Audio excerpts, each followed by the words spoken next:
Bienvenidos a la primera sesión de Escritura Académica, Certezas y Desafíos, seminario web organizado por el Centro de Escritura del Tecnológico de Monterrey, con el propósito de acercar a la comunidad docente y al público general reflexiones sobre la conceptualización, la enseñanza y el acompañamiento de distintos aspectos de la escritura y la oralización en la escuela. Hemos decidido dedicar este espacio a la escritura académica en el marco de la 30ª edición de la Feria Internacional del Libro de Monterrey, porque una parte de su público está integrada por docentes que, en el día a día, conviven con estudiantes de nivel medio superior o superior que tienen dificultades para comunicarse por escrito. Para nosotros, no se trata necesariamente de desconocimiento por parte del estudiantado, sino que hemos asumido que las competencias adquiridas durante el proceso de alfabetización son suficientes para cruzar la formación académica y desarrollarse con éxito en la vida profesional cuando no lo son. En ese sentido, nuestra meta durante estas jornadas es poner sobre la mesa una serie de ideas que pueden coadyuvar a orientar mejor las tareas de escritura y oralización a partir de pautas que caractericen puntualmente lo que se espera recibir por parte del alumno. Escritura Académica, Certezas y Desafíos es producido por el Centro de Escritura del Tecnológico de Monterrey, una iniciativa de la Escuela de Humanidades y Educación para contribuir al fortalecimiento y desarrollo de la competencia comunicativa de estudiantes, docentes y colaboradores del Tecnológico de Monterrey. Esta primera jornada la dedicaremos a dos aspectos fundamentales en la producción de contenidos en escuela: la caracterización de la escritura académica y la relevancia de partir del concepto de género discursivo para orientar la producción escrita. Para conocer acerca de estos dos temas, contamos con la participación de la maestra Roberta Leal Isida y la doctora Xochitl Virto Martínez. Roberta Leal Isida es licenciada en Letras Españolas y maestra en Humanidades y Educación. Es profesora titular del Tecnológico de Monterrey y coordinadora nacional del Centro de Escritura de su universidad. Ha sido profesora de comunicación escrita, comprensión lectora y comunicación oral. Es coautora de Expresión Verbal con Fines Específicos, Editorial Digital Tecnológico de Monterrey 2016, y Escritura Funcional, de la oración al párrafo, Editorial Pearson 2015. Está comprometida con la enseñanza de la comunicación escrita y comprensión lectora desde un enfoque funcional. Por su parte, Xochitl Virto Martínez es filósofa, maestra en ciencias sociales y recientemente culminó el doctorado en filosofía en la Universidad Autónoma del Estado de Morelos. Es profesora de cátedra en el Tecnológico de Monterrey Campus Cuernavaca e integrante del Observatorio Filosófico de Morelos y del Programa Nacional Salas de Lectura. Es asesora de tesis y coordinadora del Conversatorio Permanente para Mujeres Tiricia. Actualmente coordina la oficina del Centro de Escritura en Campus Cuernavaca. Por último, dado el medio de transmisión de esta sesión, agradecemos que dejen sus comentarios. Nosotros nos comprometemos a responderles a la brevedad. Adelante. Muchas gracias, Salvador. Y bueno, agradezco a la Feria del Libro de Monterrey por la oportunidad de compartir con ustedes este espacio. Yo hablaré un poco acerca de la escritura académica. Con frecuencia, quienes trabajamos con estudiantes de bachillerato, de universidad o de posgrado, tenemos en el día a día experiencias de comentarios de nuestros colegas o de nuestros estudiantes acerca de las razones por las que se nos dificulta, pues, enseñar, conducir o bien aprender a expresarnos por escrito. Por el lado de los profesores, ellos atribuyen o han atribuido con frecuencia esta dificultad a las redes sociales, al efecto del Internet, a que, bueno, los muchachos no saben escribir, a que no se expresan con claridad, a que no les interesa o no le encuentran el sentido a comunicarse por escrito. Por parte de los estudiantes, pues argumentan o justifican su desinterés en el sentido de que, bueno, no ven la razón para tener que escribir si están en un área muy numérica, por ejemplo, o bien alguien les dijo que no sabía cómo se hacía y están convencidos de que no saben escribir, y también pues dicen o comentan que no les dan retroalimentación y que no saben buscar información.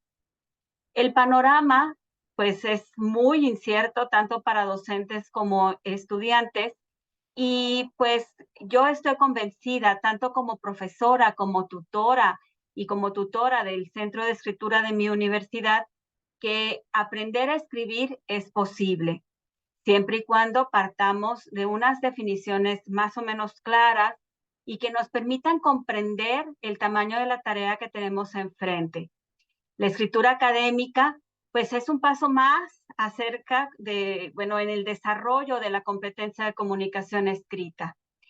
Y nuestros estudiantes en los años escolares previos aprendieron a escribir.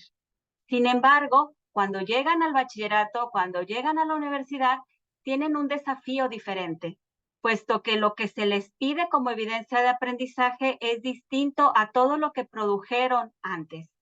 Es como pasarnos de una bicicleta con 4 rueditas a una bicicleta con 2 ruedas. ¿Cómo le haces para pasar sin accidentarte en el camino? Entonces, pues a mí me gustaría empezar con una definición muy general acerca de la escritura académica. En resumen, muchos autores hablan de la escritura académica, pero todos coinciden, o la mayoría coincide en que la escritura académica es el conjunto de producciones orales y escritas que se producen con la intención de difundir el conocimiento. Dentro de estas producciones orales podemos distinguir diferentes grados de complejidad. Voy a empezar por la que resulta más compleja, que es cuando nosotros como expertos nos comunicamos con otros expertos. Ahí la relación de comunicación entre quien escribe y quien lee, pues no hay tal desigualdad, ¿verdad? Porque los dos son expertos, los dos comprenden el lenguaje técnico y bueno, pues no tenemos que detenernos demasiado en algunas explicaciones. Luego tenemos nuestro día a día, cuando nuestros destinatarios son aprendices. Todos nosotros, tanto en el aula como en la sesión de tutoría, tenemos estudiantes que quieren aprender. Por eso son destinatarios aprendices. Y estos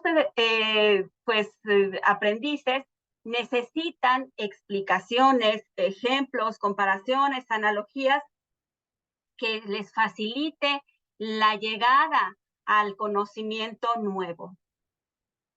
Por otra parte, tenemos otra forma de escritura académica que es a la que están sometidos nuestros estudiantes, cuando sus destinatarios son los evaluadores. ¿Y quiénes son los evaluadores? Los profesores. Es decir, de manera global, en la escritura académica hay una relación asimétrica. El emisor tiene más información que el receptor en la mayoría de los casos. Pero nuestros alumnos están en otra posición. Son aprendices, necesitan demostrar que comprendieron el tema y necesitan enseñarle a sus profesores que los van a evaluar que han comprendido ese tema. Es decir, bueno, pues cuando escribimos para los pares, cuando hemos escrito para revistas científicas o académicas, ¿verdad? O arbitradas, pues el lenguaje es muy especializado, obviamente tiene pues referencias, citas de autoridad, datos que comprueben nuestros hallazgos y nuestras posturas. Pero pues nuestros lectores son pares, entonces sabemos unos y otros más o menos la misma cantidad de información, dominamos el tema. Luego, como dije antes, tenemos a los profesores o a quienes preparamos libros de texto o materiales educativos para estudiantes. Nosotros tenemos una responsabilidad muy importante porque necesitamos utilizar nuestro lenguaje especializado acompañado de ejemplos, analogías, narraciones, definiciones, para hacer entender el tema de nuestra clase. Y luego viene pues lo más complejo de todo, que es escribir para ser evaluados. Y ahí están nuestros alumnos, que bueno, son la razón de ser de los centros de escritura y de muchas de nuestras clases de lengua, ¿verdad? El estudiantado prepara muchas tareas de escritura de diferentes tipos para que sus profesores evalúen el grado de comprensión de determinado tema. Y bueno, recientemente escuché un comentario que, bueno, todos tendríamos que saber escribir de cualquier género discursivo. Y discrepo con esta idea, porque si yo no voy a ser médico, no encuentro el sentido de que me enseñen o de saber hacer una historia clínica.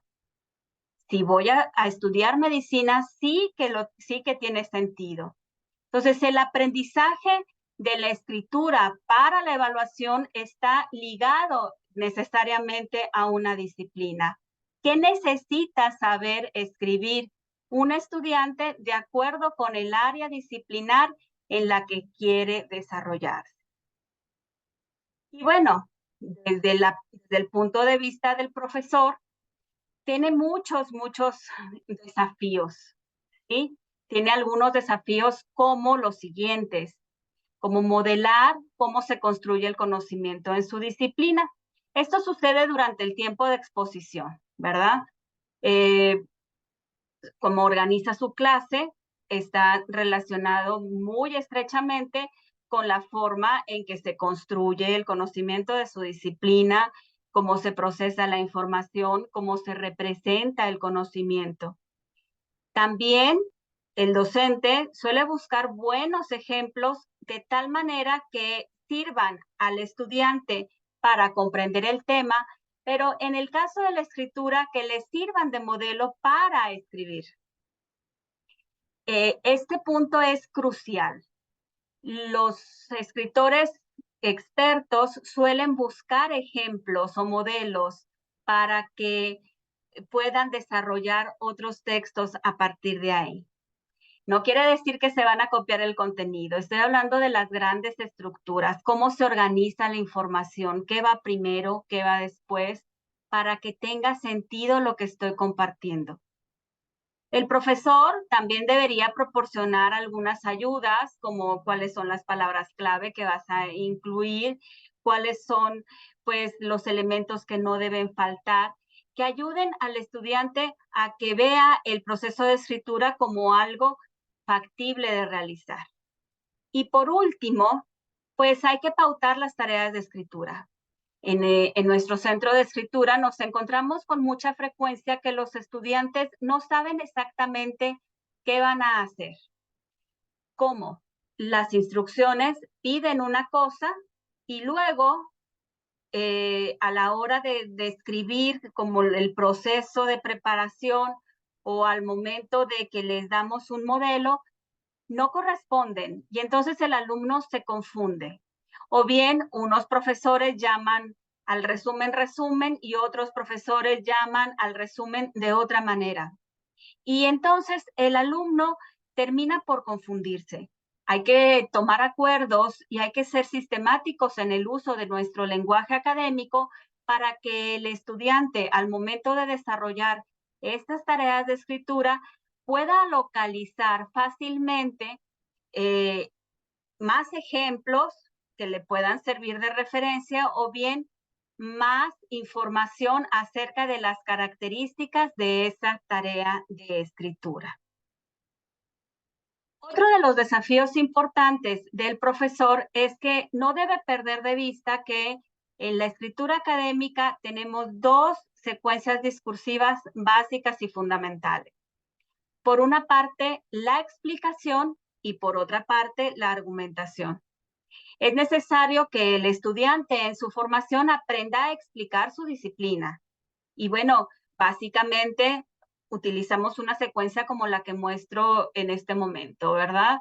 Hay que ser capaces de describir la situación observada, de decir de qué vamos a hablar, de explicarlo utilizando cualquiera de los recursos listados como definiciones, descripciones, secuencias, ejemplos, analogías, etcétera, y llegar a un cierre que sintetice estas ideas.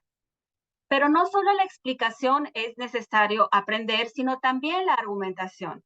Esta es otra de las grandes secuencias discursivas en las que tendríamos que detenernos porque el estudiante necesita aprender a tomar postura y a defender esa postura.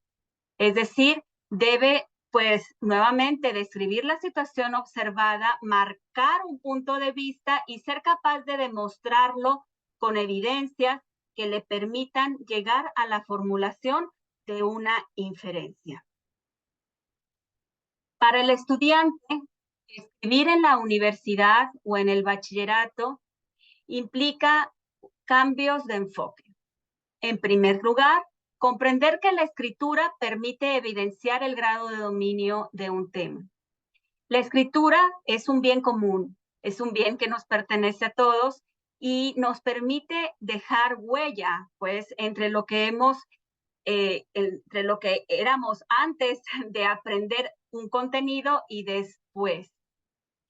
Entonces, necesitamos también cambiar nuestro enfoque y aceptar que la escritura académica requiere un mayor grado de formalidad porque estamos en formación para integrarnos a una comunidad discursiva que se comunica utilizando determinado lenguaje, determinadas formas de organización, determinadas formas de expresión, y esto le dará pues mayor capacidad de interactuar con los pares y también con el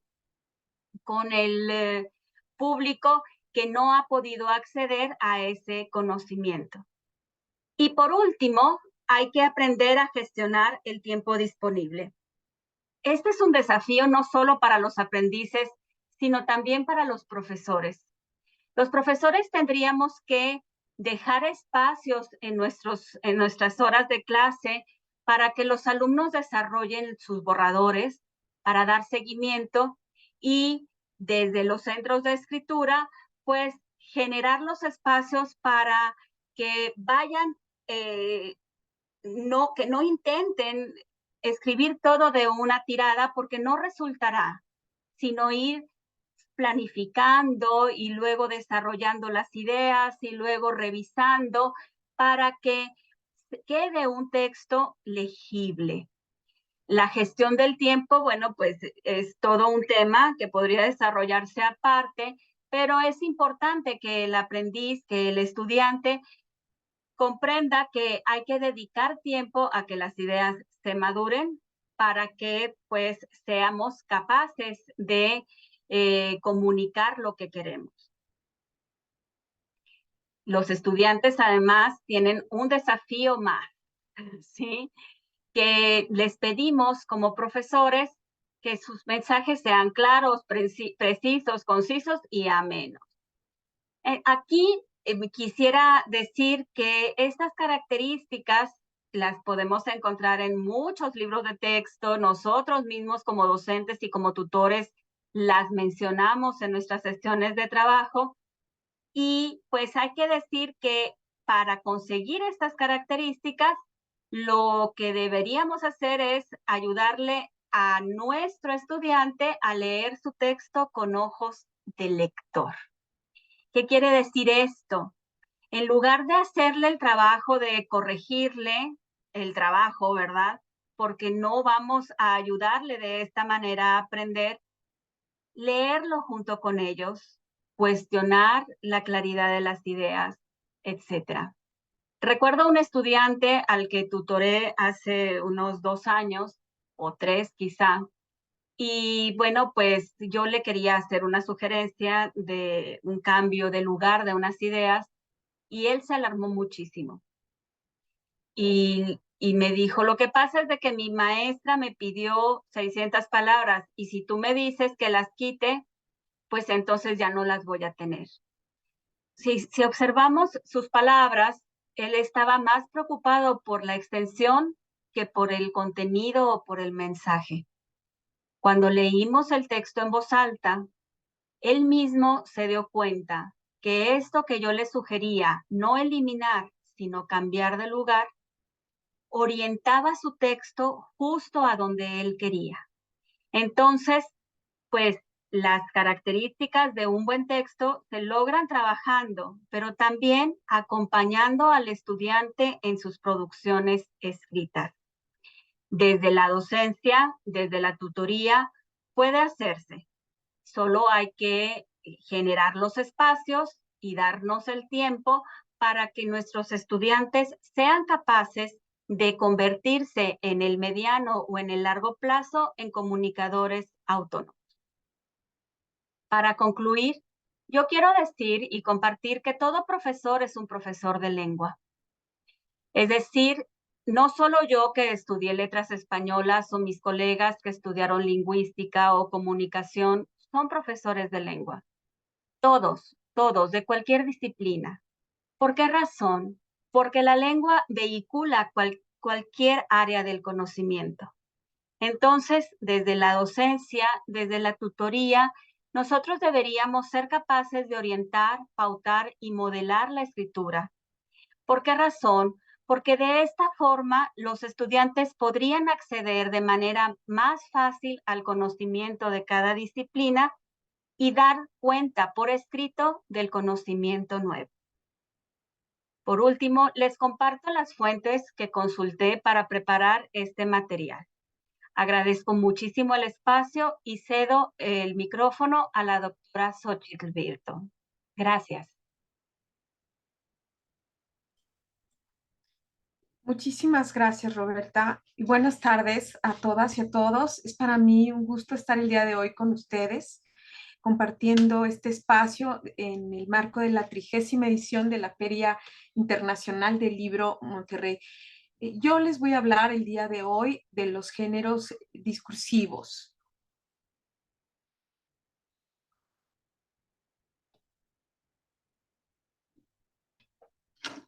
Primero quisiera poner sobre la mesa una problemática a la que la comunidad estudiantil se enfrenta cuando el profesorado les pide un trabajo por escrito y lo pide como escriban un texto.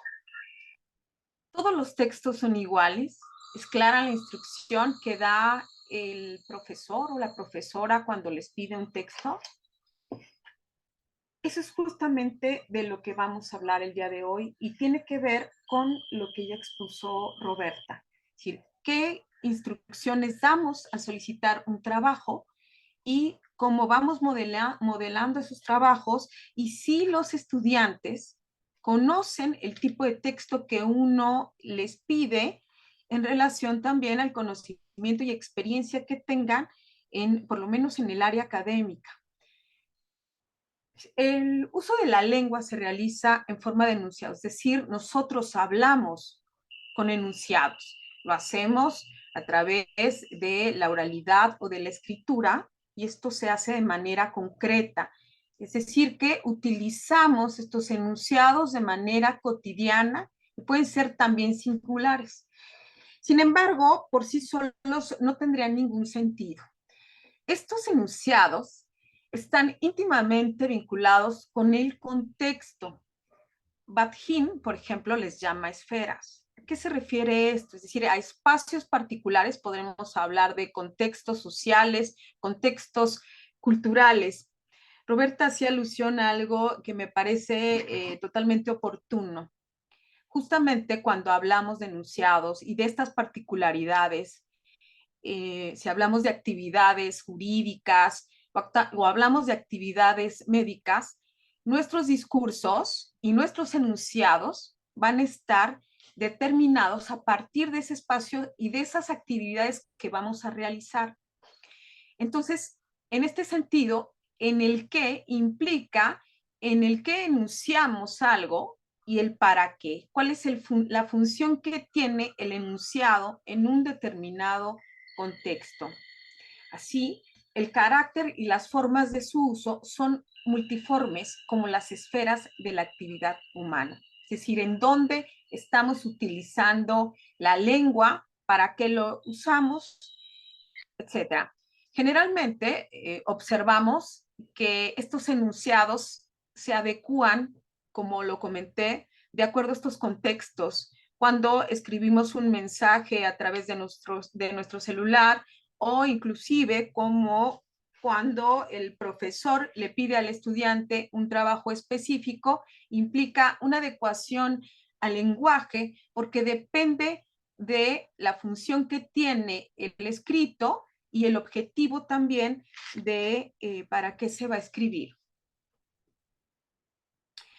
Estos son los géneros discursivos. Estos enunciados son géneros discursivos. ¿Cuál es el objetivo de esta charla?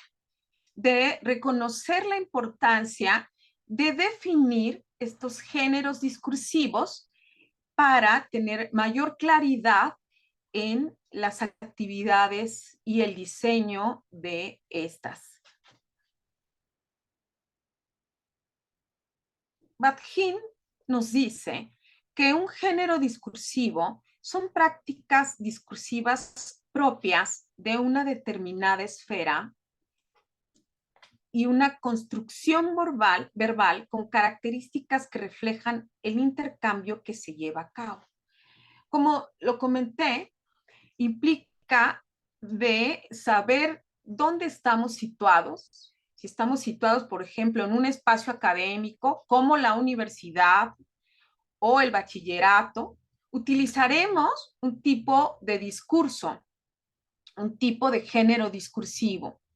Es decir, no hablamos, por ejemplo, de en un espacio médico utilizaremos una determinada forma de escritura y de habla que estando en la universidad cuando el profesor nos pide un ensayo.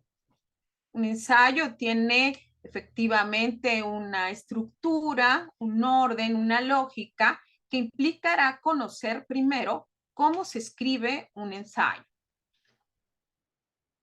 ¿Cuáles son las características de estos géneros discursivos? Primero, vamos a hablar de su estructura. La organización de los textos tienen características en común que se mantienen en todo el proceso de la comunicación.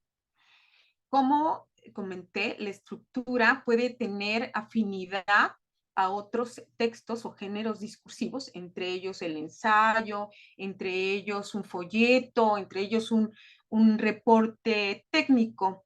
En la estructura, bueno, pues tendrá que tener justamente una coherencia lógica, claridad en la escritura, etcétera. De esa manera, también tiene procesos que hay que seguir para poder escribir. Y conocer también de los géneros discursivos que se van a ejercer, conocer también cuál es la función que tienen estos.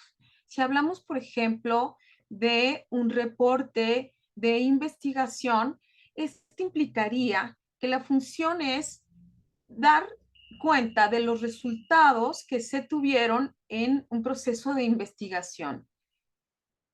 No así un folleto. Un folleto implicaría solamente proporcionar información de acuerdo a un tema específico, ¿no? Y si hablamos, por ejemplo, de un póster científico, daremos los resultados de este proceso de investigación. Estas características en general tienen como función conseguir una intención comunicativa determinada y además clara. El estilo justamente está ligado al tema que se quiere escribir y depende de la situación comunicativa. Como les comenté, esto implicará incluso hacer uso de recursos lingüísticos, ¿no? Frases determinadas, términos o conceptos determinados también, si hablamos, por ejemplo, de ciertos tecnicismos que se utilizan en un determinado momento a la hora de escribir, y como ejemplo podríamos decir de un ensayo. Para escribir un ensayo tenemos que hacer una investigación previa para poder desarrollar un ensayo con cierta experiencia sobre el tema. Guarda un orden. Estos ordenan los procesos de comunicación. Si bien es cierto que hay algunas estructuras, como en el caso del ensayo, por ejemplo, que guarda en su estructura general una introducción, un desarrollo y una conclusión, no necesariamente quien escribe puede guardar ese orden. Sin embargo, depende también de la expertise que tenga en el tema y cómo quiera desarrollarlo. La estructura va a estar ahí. El orden depende de también que le dé el experto en el tema. Y en este caso, por ejemplo, saber que vamos a escribir un ensayo o saber que vamos a escribir una monografía implica conocer el orden para poder realizarla. Como les comenté, si hablamos de géneros discursivos, el ensayo me parece atinado comentarlo porque nos encontramos que el profesorado pide un trabajo que puede tener en su estructura como parte de la argumentación. Argumentar implica dar razones de algo. Entonces, un ensayo emplea un lenguaje formal, y esto implica justamente un resultado del trabajo de investigación académica previa que va a mostrar en la escritura del mismo la síntesis de las fuentes estudiadas y las inferencias formuladas a partir de la comprensión de estas. Como les comenté, guarda una estructura. Sus elementos pueden ser un título breve y atractivo. Algunos hablan de que el ensayo implica polemizar desde el título de lo que se va a abordar durante todo el escrito ensayístico. Habla de un resumen y palabras clave. Las palabras claves, dependen del concepto, de los temas o del tema que se va a desarrollar durante el ensayo. Una introducción que va a dar un contexto del tema, el desarrollo propiamente del tema y la conclusión del mismo. Entonces, como vemos, se utiliza un lenguaje formal, depende de una experiencia previa, es decir, investigativa, y guarda una estructura coherente que le va a ayudar al estudiante a saber cómo se realiza un ensayo. En esta ocasión solamente vamos a hablar de los géneros académicos y de los géneros profesionales. Giovanni Parodi nos dice que los géneros académicos y profesionales se operacionalizan. ¿Qué significa operacionalizar? Operacionalizar implica definir a través de un conjunto de textos que se organizan con un continuum en el que se van concatenando desde los textos escolares generales hacia los académicos universitarios y los profesionales. Es decir, que podemos encontrar, por ejemplo, como un texto escolar común, un resumen, a uno que va en el sentido mucho más profesional, incluso académico, es decir, un ensayo, una monografía, porque tiene otra estructura. Pero van a estos géneros discursivos se van a ir desarrollando durante la vida escolar. Y cuando hablamos, por ejemplo, de los géneros profesionales, son un continuum de alguna manera de los géneros académicos porque llevan una estructura también en común e implican una forma y un estilo que va a ayudar en un determinado espacio a desarrollarlos. Hablo, por ejemplo, de un currículum. Un currículum es solicitado en su generalidad en una entrevista de trabajo o cuando hablamos, por ejemplo, de si queremos ser candidatos a una beca académica, y eso implicará también una forma en la que vamos a argumentar porque queremos una beca o en el caso del currículum, dar una reseña de nuestra experiencia laboral o incluso académica o de alguna actividad determinada y el hecho de transcurrir del género académico al género profesional implicará ya una experiencia también que nos va a ayudar a escribir este tipo de textos. Esta progresión se concibe desde una persona en formación académica, como lo acabo de mencionar, a través de la cual se debe ir paulatinamente enfrentando escenarios y géneros diversos. Decir que si me pedían un resumen, me van a pedir en un determinado momento un proyecto de investigación. Un proyecto de investigación guarda una estructura también en común que implica, por ejemplo, hablar de un método concreto, un método científico, hablar de una justificación, de problematizar un tema. Un proyecto científico también se desarrolla dentro de un ámbito académico específico. Dependerá de la disciplina, del contexto en donde estemos, como lo comenté, pero guarda una estructura común. Los géneros académicos responden a una comunidad de hablantes dentro de un ámbito académico. Por ejemplo, la universidad.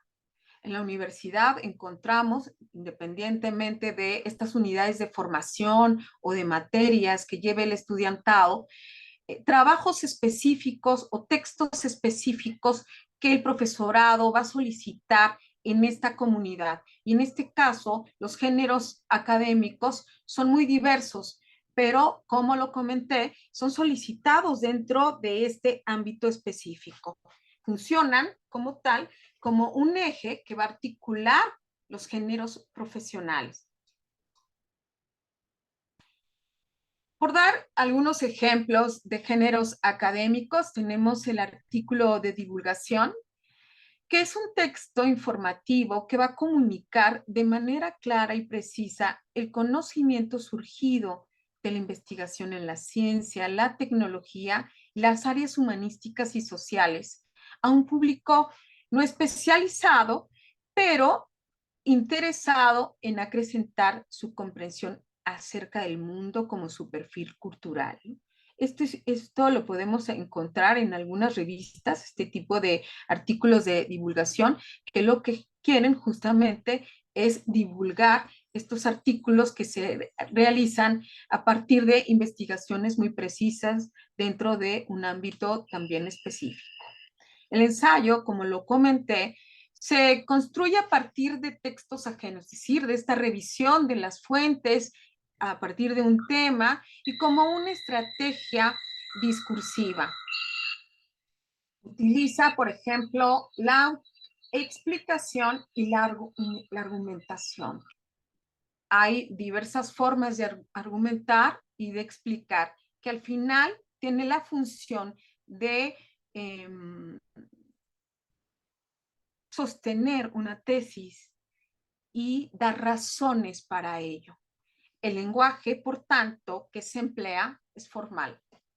Cuando hablamos de un folleto, este es un documento impreso, breve, cuyo propósito es divulgar o informar sobre un determinado tema. Así, puede enseñar o transmitir datos específicos al público en general. La monografía es un género discursivo, explicativo, en el que va a mostrar de manera organizada los resultados de una investigación documental sobre un tema específico. Tenemos también un póster científico que, como lo comenté, va a exponer de manera breve y muy visual el proceso de los resultados de una investigación. El reporte de investigación comunica también de manera muy precisa, pero detallada, los resultados de una investigación científica. Su propósito es describir, explicar y justificar los resultados de una investigación a un público ajeno a la misma. En este sentido, me parece imprescindible la guía que va a tener el profesor al dar las instrucciones para pedir un proyecto de investigación. A menudo, y esto me lo he encontrado por la experiencia que tengo, no solamente en el estudio individual, sino cuando los estudiantes tienen que realizar un reporte de investigación. Los profesores damos por sentado que estos términos los conocen los estudiantes cuando llegan a nosotros. Y aquí es donde radica la importancia de la guía del profesorado. A veces el hablar de justificar un tema es muy complejo para el estudiante o problematizar un tema. Preguntan, pero ¿cómo problematizar? ¿Qué es un problema? ¿Cómo un vacío de conocimiento? La guía es imprescindible. De ahí que yo solicito que acudan justamente a los centros de escritura para que reciban una guía mucho más puntual de estos trabajos, porque implican, además de un proceso, tener claridad a la hora de desarrollarlos, ¿no?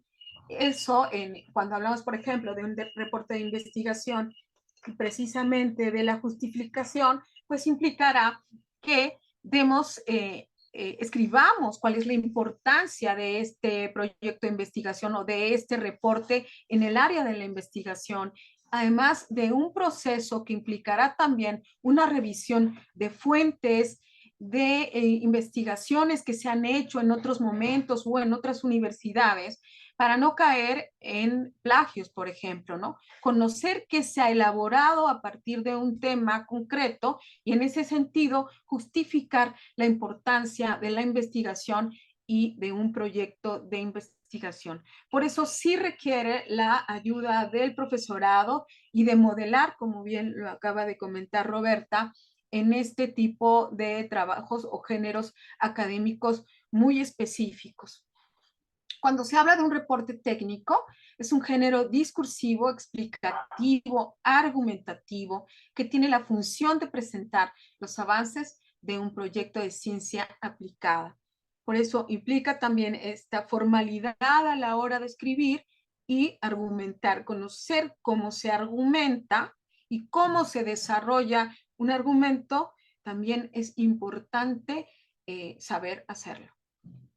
La reseña, esta, bueno, tiene una doble intención. Por un lado, describir las partes que integran una obra, ya sea una obra literaria, artística, científica o incluso deportiva, y por otro, dar una valoración del tema y la manera en que se abordó esta obra. Ahora bien, cuando hablamos de géneros profesionales, se definen como el conjunto de géneros discursivos que llevan a cabo los objetivos específicos de las organizaciones donde circulan. Como ya lo comenté, este tipo de géneros profesionales a menudo los tendrán que desarrollar el estudiantado si se enfrenta, por ejemplo, en un caso muy concreto, a una entrevista laboral o a solicitar una beca como candidato a la misma en un espacio concreto, llamémosle una empresa, una institución pública o privada, donde van a circular este tipo de géneros. Estos géneros constituyen prácticas discursivas dominantes. ¿Qué se refiere a eso? Que serán conocidas en estos espacios donde van a circular porque guardarán una estructura en común, una función concreta y un estilo también en particular para poder escribirse. Se encuentran estandarizadas y reguladas institucionalmente y por tanto cumplen un rol clave en los campos de desempeño escolar y laboral respectivos. Es decir, cuando pedimos una carta de recomendación o cuando escribimos este currículum, etcétera. Como ejemplos de géneros profesionales tenemos la carta de intención. algo que les comentaba, ¿no? Este tendrá como propósito demostrar en máximo 300 palabras las razones por las que el candidato cree que es el ideal a un puesto o trabajo o beca académica. Dar razones implica argumentar. En ese sentido hay una transición de aquellos géneros académicos en donde vamos a argumentar o dar explicaciones en un determinado escrito a una carta de intención. Es decir, el candidato va a dar razones de por qué desea un puesto o por qué desea una beca. Cuando hablamos de un currículum, este permite describir de manera breve la experiencia profesional, logros y habilidades de quien lo prepara. Su revisión por parte de un tercero puede generar la oportunidad de una entrevista de trabajo. Es decir, aquí también implica que quien lo escribe lo haga de manera clara y precisa, porque dependerá de ello también y de cómo presenta su propia experiencia a través de este tipo de escrito en el que pueda recibir o no una oportunidad laboral. Cuando se habla de una entrada de blog, este tiene como propósito compartir reflexiones y explicaciones sobre temas de interés para el autor. Y la noticia, bueno, pues es un texto periodístico breve y objetivo que tiene como propósito difundir información nueva o poco conocida de temas de distintos ámbitos del quehacer humano. Fíjense que hay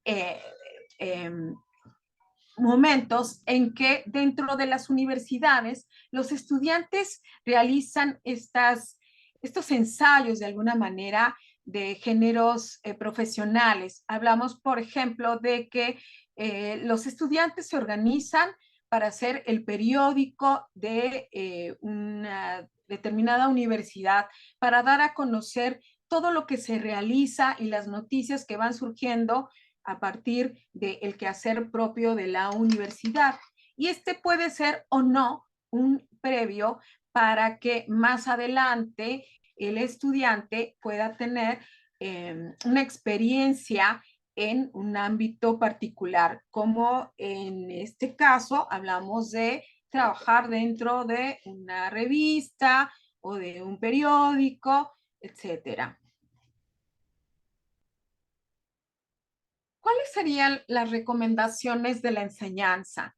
Si partiendo de esta problemática a la que se encuentran los estudiantes, cuando el profesorado les pide un escrito o un texto, lo primero sería analizar las características del género concreto que se va a enseñar a escribir. Incluso yo me he encontrado con que los estudiantes en muchas ocasiones se les pide algo que pareciera sencillo, un resumen. Y encontramos que el estudiante solamente corta algunas ideas o va tomando algunas ideas y eso lo presenta. Entonces, si nosotros analizamos también estos géneros concretos que vamos a solicitar y damos instrucciones claras al estudiantado, modelando con otros ejemplos de escritura o del género concreto que se va a solicitar, será muchísimo más fácil para el estudiante y va a tener claridad de lo que está solicitando el profesor y de esa manera lo que va a comunicar el estudiante al momento de escribirlo. Es necesario conocer la estructura de lo que se quiere redactar, es porque esta va a determinar el tipo de texto y la cual esta estructura está compuesta por distintas fases, ¿no? Es decir, por ejemplo, y retomando la idea del ensayo, ¿qué se les pide al estudiante cuando les decimos que un ensayo implica también partir de una tesis? ¿Qué es una tesis? ¿Cómo le pedimos a los estudiantes que elaboren una tesis o que realicen una afirmación que tendrán que defender a lo largo del escrito. Eso es importante también modelarlo. O si hablamos, por ejemplo, de mostrarles o enseñarles cómo se escribe un currículum. ¿Cuáles serían esos elementos básicos que tendría que tener un currículum para poder presentarlo y de esa manera garantizar esa oportunidad dentro de un campo laboral?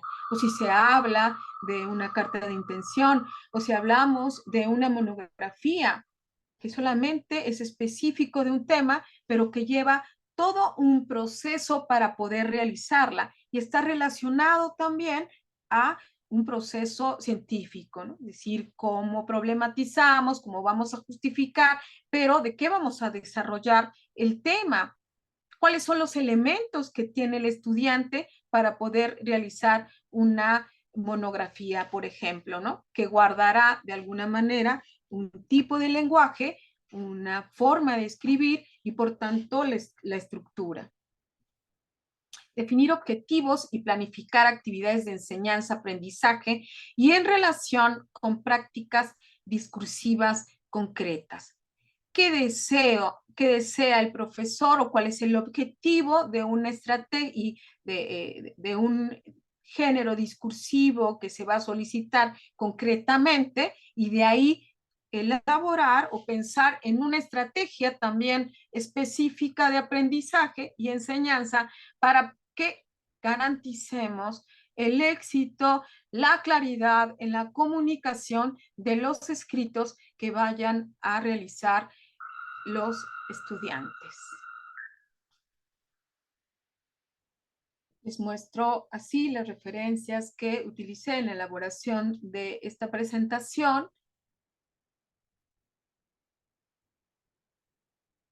Y con esto yo terminaría mi presentación y dándoles las gracias por permitirme la colaboración.